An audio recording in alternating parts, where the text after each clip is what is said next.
सदा बालरूपापि विघ्नाद्रिहन्त्री महादन्तिवक्त्रापि पञ्चास्य मान्या वितीन्द्रादिमृग्य गणेशाभिधामे विधत्तां श्रियं कापि कल्याणमूर्तिः।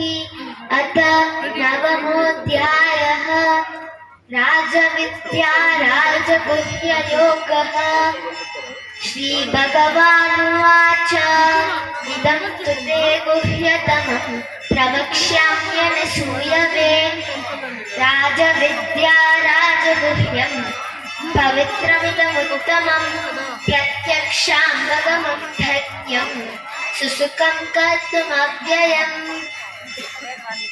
अश्रद्धदानाः पुरुषाः धर्मस्यास्य परन्तप अप्रार्थ्यमामि वर्धन्ति मृत्युसंसारमध्मनि।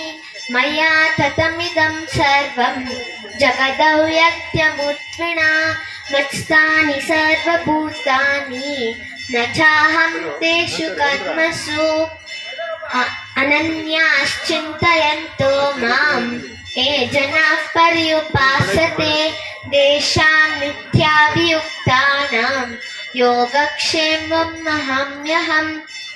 पृथिव्यां त्रीणि रत्नानि जलमन्नं सुभाषितं मूढैः पाषाणखण्डेषु रत्नसंज्ञा विधीयते। विद्या विवादाय धनं मदाय शक्तिः परेषां परपीडनाय। खलस्य सातोः विपरीतमेतद् ज्ञानाय ध्यानाय च रक्षणाय।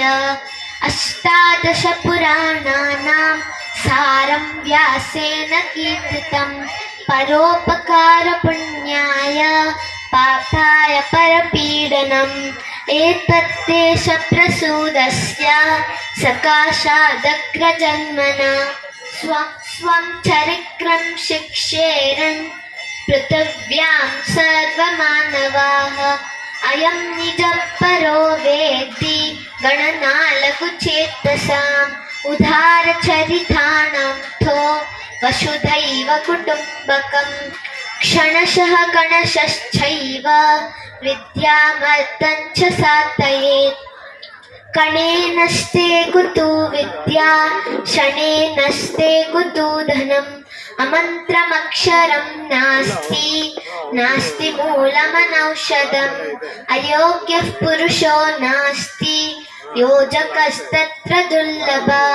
धारणात् धर्मनित्याहुः धर्मो धारयते प्रजाः। यस्याधारणसंयुक्तं सधर्मरिति निश्चयः। भाषासु मुख्यमधुरा दिव्या गीर्वाणभारती तस्यां हि काव्यं मधुरं तस्मादपि सुभाषितम्। प्रथमवयसि पीतं तोयमल्पं स्वरन्तः शिरसि निहितद्वाराः नारिकेलानराणाम्। उदकममृतकल्पं दद्युराजीवनान्तं नहि कृतमुपकारं सातहो विस्मरन्ति। Thank you.